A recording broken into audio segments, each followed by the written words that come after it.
செப்டம்பரில் திசையன் விலை உலக ரட்சகர் கத்தீட்ரல் வளாகம். நடிப்பவர்கள் வினோ, மெசிலா. பள்ளி தோழிகள் சந்திப்பு.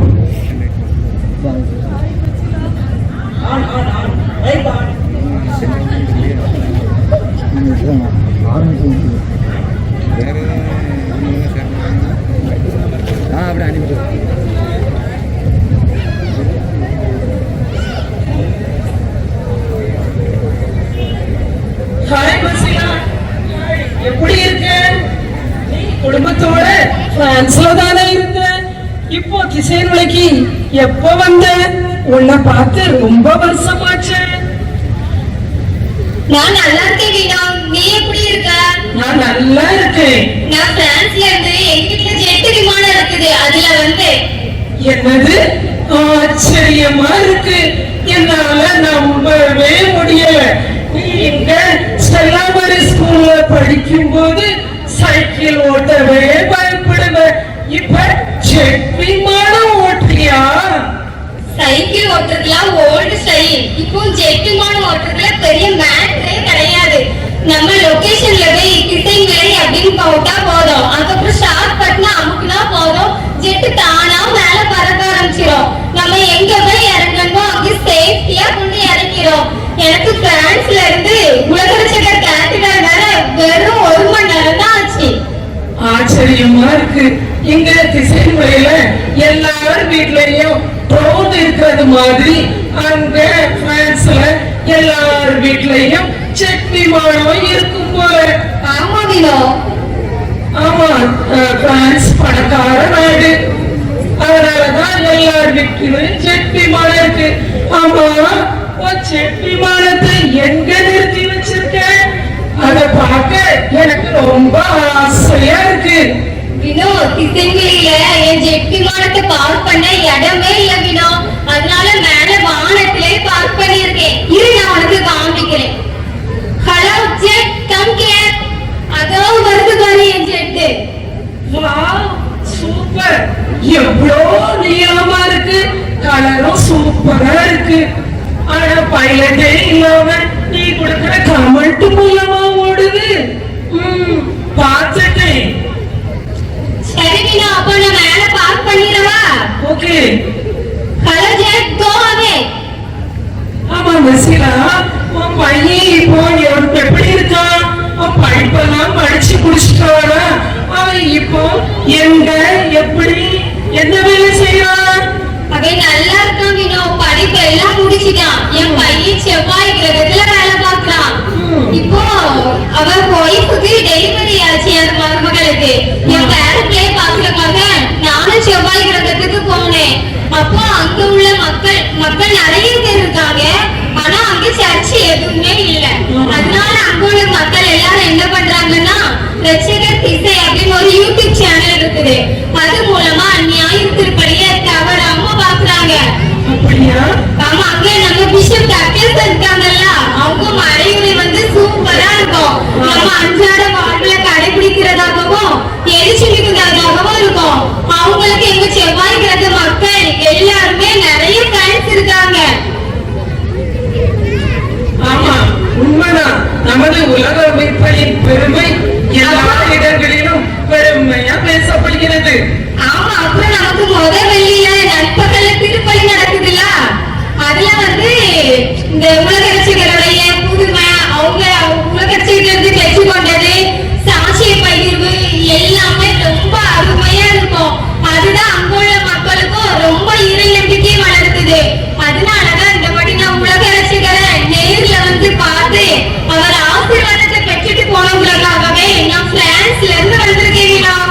ஆமா, உலக ரட்சகரின் பெருமை எல்லா இடங்களிலும் பெருமையா பேசப்படுகிறது. நம் உலக ரட்சகரின் ஆலயம் நிரம்பி வழிகிறது. அப்படியா வீணா? அப்புறம் எனக்கு இந்த வாட்டி திருமண விழா, வெள்ளி விழா, ஜூபிலி இருக்குது.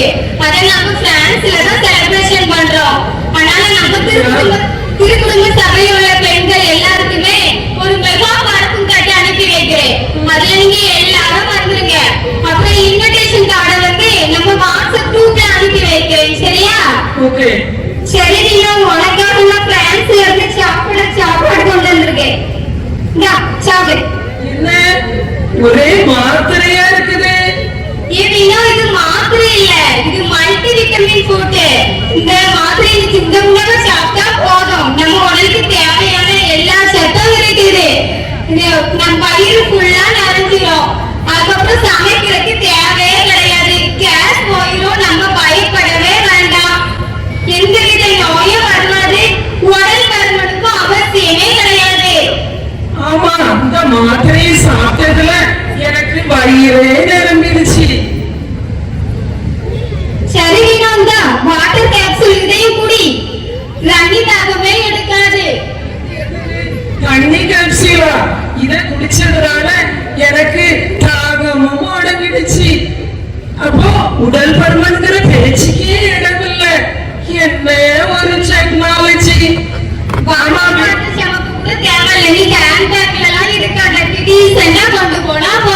அப்படியா? வாட்டர் பாட்டிலும் தேவையில்லை. அப்போ இந்த மாத்திரையை நம்ம பர்ஸ்ல வச்சுக்கிட்டு நம்ம போற இடத்துக்கெல்லாம் எடையதான் கொண்டு போக முடியும். ஆமா மீனோ, நீ இந்த மாத்திரையும் தண்ணி கேப்சூலையும் சாப்பிட்டுதான் குச்சி போல ஒல்லியா இருக்கியோ? ஆமா மீனோ, உனக்கு வேணா நான் அனுப்பி விடுறேன் மீனோ. நீயே என்னை மாதிரி ஸ்லிம்மா இருக்கலாம். அப்படியா? அப்ப நீ எனக்கு ஒரு ஹெல்ப் பண்றியா? சொல்லு மீனோ, என்ன பண்ணலாம்? நீ பிரான்ஸுக்கு போன உடனே எனக்கு இந்த மாத்திரையும் தண்ணி கேப்சூலையும் உடனே அனுப்பி விடு. நான் உனக்கு ஜிபே சென்ட் பண்றேன். எனக்கும் உன்னை போல குச்சி போல ஒல்லியா இருக்கணும்னு ஆசையா இருக்கு. கண்டிப்பா அனுப்பி விடுறேன் மீனோ. அடுத்த வருஷம் உலகத்துக்கு திருவிழாக்கு வரும்போது நீயும் என்னை மாதிரி ஸ்லிம்மா இருவா. அப்படியா? ரொம்ப சந்தோஷமா இருக்கு. சரி சரி மீனோ, உன்கிட்ட பேசிட்டு இருந்ததுல எனக்கு நேரம் போனதே தெரியல. இனி நான் உலகத்துக்கிட்ட போய் ப்ரேயர் பண்ணிட்டு அப்படியே நான் பிரான்ஸுக்கு கிளம்புறேன் மீனோ. சரி, ஓகே. இது மீனோ, எல்லாத்தையும் சொல்லி நான் என் ஜூபிலிக்கு எல்லாத்தையும் அழைச்சிட்டு போறேன். ஹாய் மக்களே, நீங்களும் எல்லாரும் என் ஜூபிலிக்கு வாங்க. உங்களுக்கும் ஒரு மெகா பறக்குந்தட்டை அனுப்பி வைக்கிறேன். பிரான்ஸ் முழுக்க சுத்தி காமிக்கிறேன். ஆனா சாப்பாடு வந்து மாத்திரை வடிவில தான் இருக்கும். ஆனா சூப்பரா இருக்கும், செம்ம டேஸ்டா இருக்கும். வந்துருங்க மக்களே. Bye. Hi Meeno. Hi Diya. Hi Ronnie. Hi Ronnie. Hi. Hi Ronnie. Ronnie, போன வாரம் ஜிம்முக்கு நீ ஏன் வரல? ஓ, அதுவா என்னுடைய டாக்டரோட வெட்டிங் பா, அதான் வர முடியல. கல்யாணமா? இந்த கூட்டமே இல்ல. ஓ, ஐ எக்ஸ்ட்ரீம்லி சாரி. அதாவது என் பொண்ணு சொல்லிட்டா, இந்த எல்லாரையும் கூப்பிட்டு இந்த மால்ல சர்ச்ல அங்கெல்லாம் போய் டைம்லாம் வேஸ்ட் பண்ண வேண்டாமா. ஹெலிகாப்டர்ல போனா கூட இங்க இருந்து half an hour ஆகுது, why to waste time அப்படின்னு சொல்லி வீட்லயே அவங்க ரெண்டு பேரும் சிம்பிளா ரிங் மாட்டிக்கிட்டாங்க. அதனாலதான் கூப்பிட முடியல. I am so sorry. ஆமா ரோனி, உன் பையன் எங்க வேலை பார்க்கறான்? Oh, my son, he is at home. அவன் நிலாவுல வேலை பார்க்கறான். அவன் நிலாவுல போய் வேலை பார்க்க ஆரம்பிச்சான். அங்குள்ள கிளைமேட், என்விரான்மெண்ட் எல்லாமே அவனுக்கு நல்லா ஒத்து போயிருச்சு.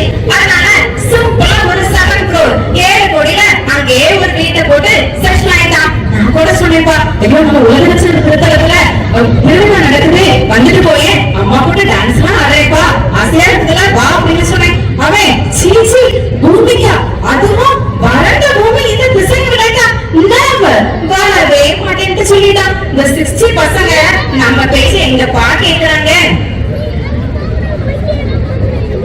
ரோனி, நாங்க 2 பேரும் ஜிம்ல ஒர்க் அவுட் செஞ்சதுல வேர்த்து போய் நிக்கிறோம். ஆனா நீ மட்டும் எப்படி ஃப்ரிட்ஜ்ல வச்ச ஆப்பிள் மாதிரி ஃப்ரெஷ்ஷா இருக்கிறியே, எப்படி? அதுவா, that is a secret. உனக்கு சொல்லுவேன், நீ யாருக்கும் சொல்ல மாட்டியா? இல்ல, இந்த நான் போட்டிருக்கிறேன் புதிய necklace. This is AC necklace. நல்லா இருக்குதா? நல்லா இருக்குதா? சூப்பர். AC necklace ஆ? ஆமா, இது AC necklace. போட்டா அப்படி சில்லுன்னு காத்து வந்துகிட்டே இருக்கும், வேர்க்கவே செய்யாது. ஃபங்க்ஷனுக்கு போட்டு போய்க்கலாம், நம்ம ஃப்ரெஷ்ஷாவும் இருக்கலாம். எப்படி? இது வாங்கிக்கோ, என்ன? சரியா? சூப்பர். Okay okay. நெக்லஸ் சூப்பரா இருக்குது. சரி, ஒரு நிமிஷம் போன் வருது. ஹலோ ஹலோ லியா, குட் ஈவினிங். நாங்க நிலாவுல இருக்கிற ஹைலைட் கோலத்தில் இருந்து பேசுறோம். உங்கள் மகன் பிரியனுக்கு அஸ்ட்ரானமி குரூப்ல அட்மிஷன் போட்டாச்சு. நீங்க உடனடியாக 5 கோடி அட்வான்ஸ் ஃபீஸ் கட்டி சீட்டை கன்ஃபார்ம் பண்ணிடுங்க. நெக்ஸ்ட் வீக்ல காலேஜ் ஓபன் ஆயிடும். Okay, thank you. Hello, thank you madam. இல்லையா போன வாரம் தானே 12th எக்ஸாம் முடிஞ்சது, அதுக்குள்ள ரிசல்ட் வந்து அட்மிஷன் முடிஞ்சிருச்சா? நம்ம படிச்ச காலத்துல எல்லாம் பிளஸ் ரிசல்ட் வர 2 மாசம் ஆகும். இப்ப பாரு காலையில பச்சை எழுதுறாங்க, அன்னைக்கு சாயங்காலமே ரோபோ திருத்தி இந்தியா முழுவதும் ரிசல்ட் வெளியாகிருக்கு. இந்தியா 65ல இந்தியா ஜெர்மன் பாஸ்ட். ஒரு நிமிஷம், எனக்கு மெசேஜ் வருது. அடடா, என்னோட டாகிக்கு பசிச்சிருச்சா, உடனே என்ன வீட்டுக்கு வர சொல்லி மெசேஜ் அனுப்பி இருக்கு.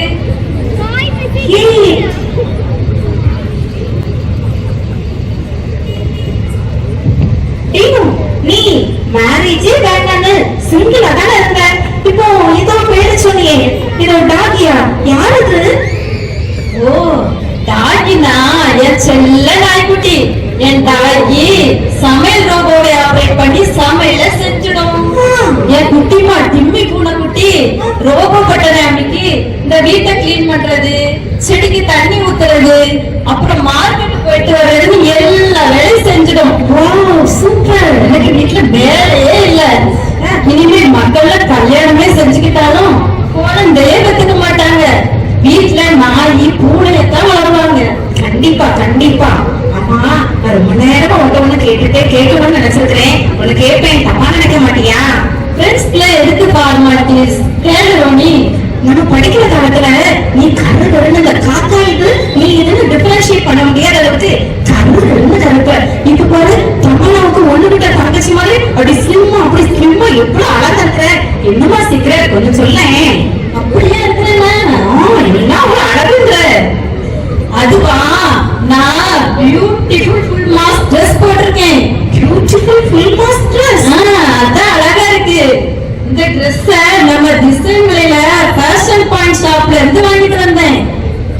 இந்த ஒரு மாஸ் ட்ரெஸ் போட்டுக்கிட்டா நம்ம குளிக்க வேணாம், பியூட்டி பார்லர் போக வேணாம்.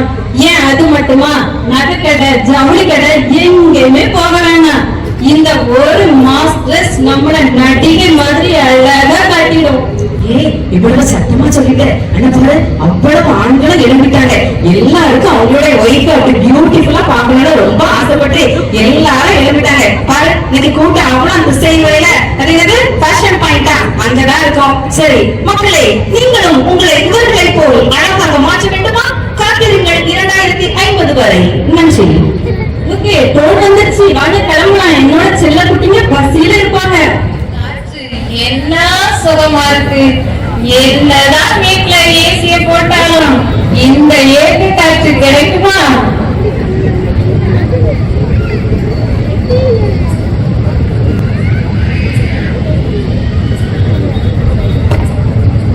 அகிலா, நம்ம தங்கச்சி ஒரு வாரமா போனே பேசலையே, ரொம்ப பிஸியா இருப்பாளோ? ஆமா, உங்ககிட்ட போன் பண்ணி பேசினாரா? எனக்கும் போன் போடல, மெசேஜ் அனுப்பி இருந்தா. நம்ம தங்கச்சி நிலாவுல உள்ள காலேஜ்ல வேலை பார்த்தால, இப்போ ப்ரமோஷன்ல முதல் தரத்துல உள்ள விண்வெளி ஆராய்ச்சி நிலையத்துல வேலை செய்யறதா நேற்று மெசேஜ் அனுப்பி இருந்தா. நம்ம போன் போட்டு பார்ப்போமா? ஸ்வீட்ல போகும், 2 பேரும் பேசுவோம்.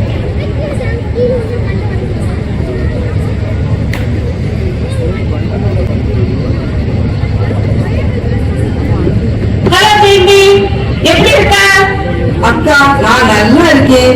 நீங்க நீலா 2 பேரும் எப்படி இருக்கீங்க? நாங்க நல்லா இருக்கோம்.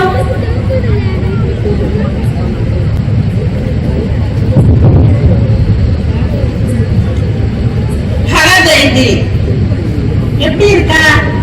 நாங்க 2 பேரும் நல்லா இருக்கோம். புதன் கிரகம், அதாவது மெர்க்குரி பிளானட், சூரியன் பக்கத்துல இருக்கிறதால ரொம்ப ஹாட்டா இருக்குமே. நீ எப்படி சமாளிக்கிற? அதுவாடி, அப்படின்னா புதன் கிரகத்தை சுற்றி வளிமண்டலம் முழுவதும் அங்குள்ள கவர்மெண்ட் ஏசி பண்ணிட்டாங்க. அதனால எப்போதும் கூலா குளிர்ச்சியாத்தான் இருக்கும். இத்தனை டன் ஏசியா? அப்போ கரண்ட் பில் நிறைய வருமே. அதுதான் இல்ல டீலா, அதுதான் இல்ல அடிலா. அங்கு சோலார் மூலமாக பக்கத்தில் உள்ள சூரியனில் இருந்து ஈஸியா கரண்ட் தயாரிச்சிடுறாங்க. அதனால நோ கரண்ட் பில். சமையல் எல்லாமே கரண்ட்ல தான் ஈஸியா செஞ்சிடலாம். 60ல உலகம் அவ்வளவு ஸ்பீடு. ஜெயந்தி, புதன் கிரகம், புதன் கிரகத்துல ஏதாவது ஸ்பெஷல் நியூஸ் இருந்தா சொல்லு, தெரிஞ்சுக்கிறோம். எங்களால அங்க வரதான் முடியாது, உன் அனுபவத்தை சொல்லு, தெரிஞ்சுக்கிறோம்.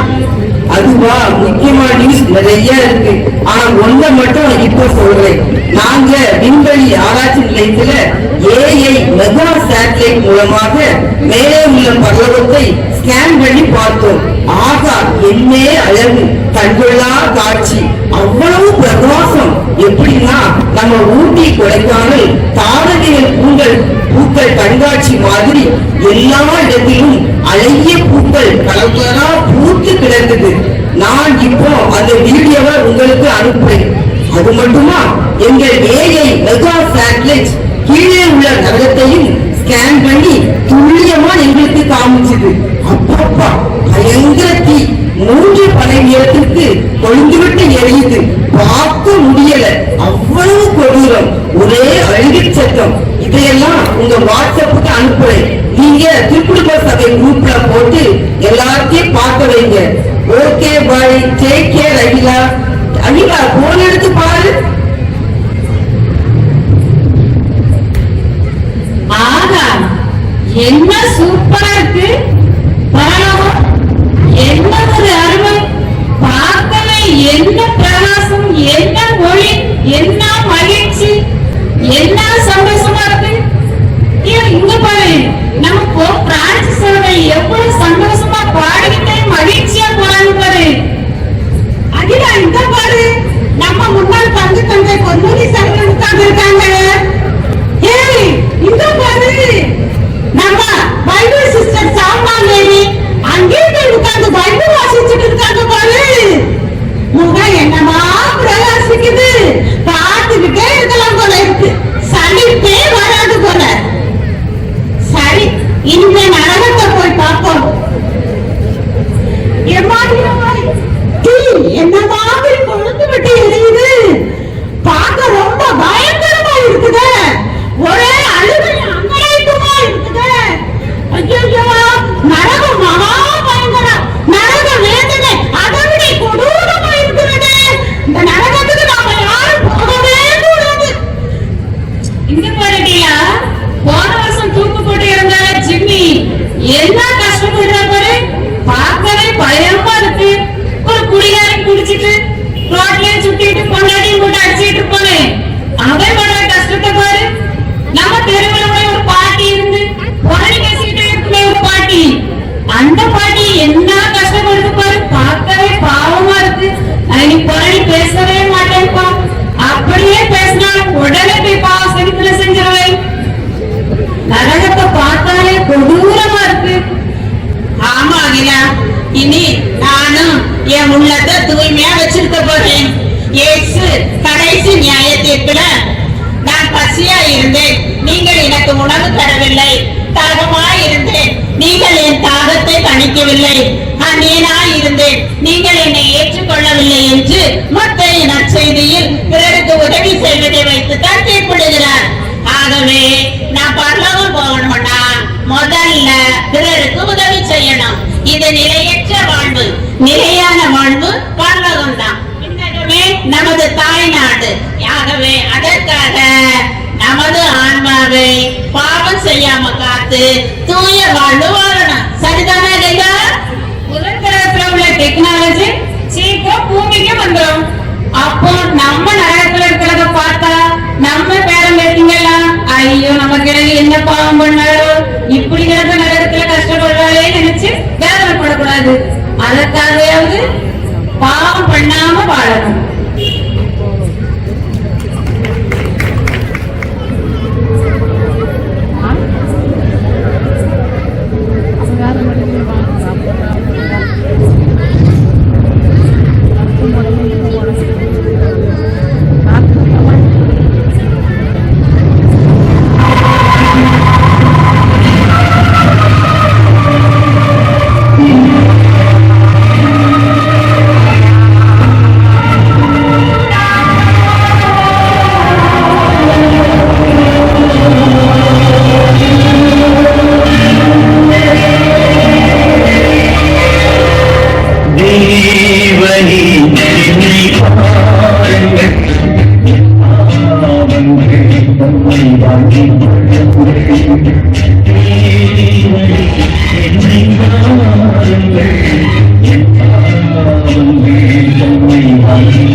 மாளிகை வந்தது சேவை புரிந்த சேவகர் 1000 தேடி கொண்டாடிய நண்பர்கள் வந்தனர். 1000 இருக்கும், வசதிகள் இருக்கும். No peace of mind.